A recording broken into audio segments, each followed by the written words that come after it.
Sebenarnya Assalamualaikum warahmatullahi wabarakatuh. Nama saya Ahmad Zulkan dengan NIM 2352351 SV2309. Ya, saya akan menjelaskan apa itu IP dan juga penggunaannya. Kalau di kasus ini kita menggunakan indeks risiko dari Inaris gitu ya. Oke, langsung saja. Ini sudah saya gunakan. Dan disclaimer ini data dari rumah saya, jadi mungkin ada data-data yang tidak memungkinkan begitu.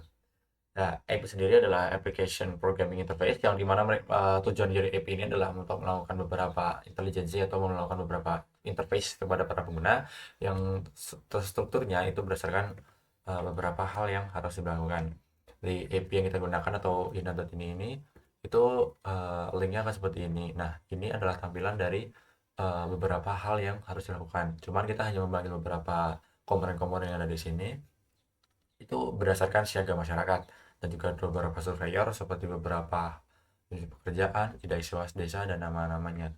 Tapi kemudian ternyata ada beberapa hal yang menurut saya tidak terlalu bisa dilakukan karena mungkin di rumah saya mungkin orang-orangnya tidak terlalu mengerti atau tidak ingin menambahkan beberapa hal yang sekiranya itu terlalu privasi gitu.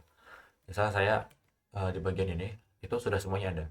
Ini adalah data desa saya atau kulon progo lah istilahnya dengan ID 3010 dan 3401. Itu adalah ID untuk kulon progo. Nah, di kulon progo sendiri hanya 3 data yang tersedia. Itu menurut saya terlalu sedikit sekali dan alhamdulillahnya di desa saya itu ada gitu. Di desa saya atau desa Keranggan. Nah, di Banyak Surveyor ini itu pasti akan ada beberapa API yang menurut saya sudah muncul, tapi untuk usia punya saya itu sudah muncul. Semuanya sudah ada di bagian serialisasi string usia sudah ada, di bagian user sudah ada juga datanya dan juga API client sudah ada. Nah, di bagian API service juga sendiri menurut saya itu tidak perlu ditambahkan karena interface ini sendiri sudah ada defaultnya dari Inarisnya juga dan dari apa namanya Android Studio. Nah, ini adalah ID yang bisa menurut saya 3401 itu ID untuk Kulon Progo yang dimana itu adalah ID yang biasanya terdapat ada di NIK atau induk kependudukannya.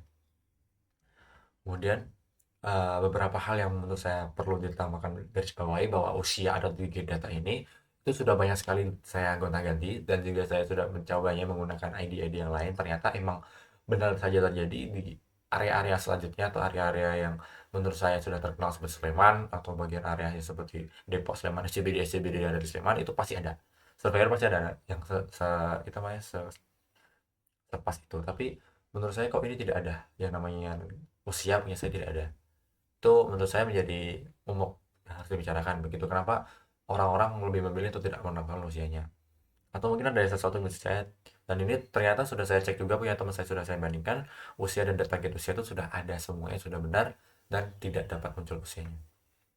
Kemudian yang kedua adalah di bagian data sendiri itu banyak sekali menggunakan public string. Kenapa? Karena ini ina.io ini juga menggunakan ID-ID yang menurut saya tidak terlalu dipedulikan karena tidak terlalu menurut saya tidak perlu menggunakan privasi. Tapi kenapa kita menggunakan beberapa hal yang sekiranya itu sangat penting seperti longitude menurut saya karena itu salah satu mata pencaharian orang-orang di situ bergantung pada situasi kondisi yang ada di lingkungan tersebut.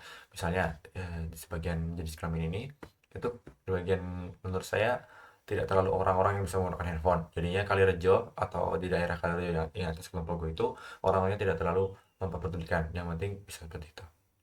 Kemudian ada di serialized name ini. Nah, serialized ini tuh gue biasanya tuh orang-orang menyebutnya uh, the serialization of the name itu biasanya tuh menyebutnya apa kayak urutan nama gitu loh orang-orang urutan nama-nama nah itu cuman di bagian API ini sudah tersedia jadi kita tinggal menyesuaikan nama-namanya saja apabila ini namanya diganti bakal ada error karena kita menuntut di bagian seperti ini nah, apabila kita sudah tidak terlalu mengotorikan itu dia akan otomatis akan menjadi error bisa saja di bagian ID desa pekerjaan dan nama responden gitu kemudian apa lagi ya oh iya ini apa namanya main activity ini di bagian main activity ini sudah akan tertampil apabila kalian tidak terlalu menggunakan sudah ada di bagian main activity di Java-nya itu bakal seperti ini item-itemnya sudah akan menggunakan list itu berdasarkan apa namanya berdasarkan list view-nya itu sendiri nah list view itu sendiri itu akan menjadi default atau menjadi berbagai hal yang lebih tidak terlalu rumit karena sudah terjadi di API client-nya atau dan juga menggunakan interface-nya nah keuntungan kita menggunakan API itu kita tidak terlalu menggunakan yang namanya example atau layout ini itu tidak terlalu dipedulikan atau tidak terlalu difokuskan karena kita fokusnya ke arah API itu sendiri karena interface-nya sudah masuk ke situ.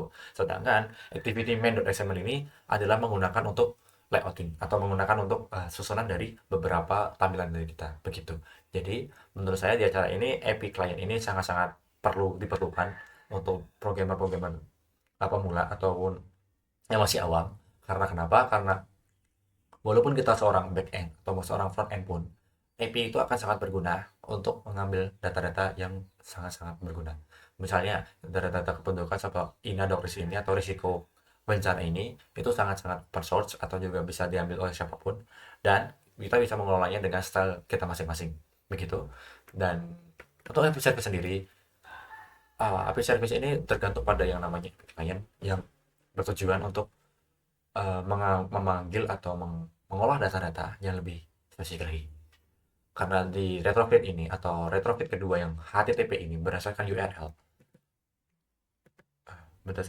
ini binaries.php ini dan ini siaga masyarakat ini ternyata masih beberapa ada yang masih datanya itu ternyata dijabarkan ya lebih lanjut lagi ternyata hanya beberapa yang ditampilkan itu menjadi suatu hal yang menurut saya harus di apa, gaya lebih dalam karena takutnya servernya down dan kita harus memanggil itu. Sedangkan misal si interface user ini pengen memanggil menggunakan aplikasi kita di pas servernya down, itu kita yang kena gitu. Jadi kita misal mau ingin menggunakan aplikasi berbasis API client yang sangat-sangat berguna, itu seperti ini.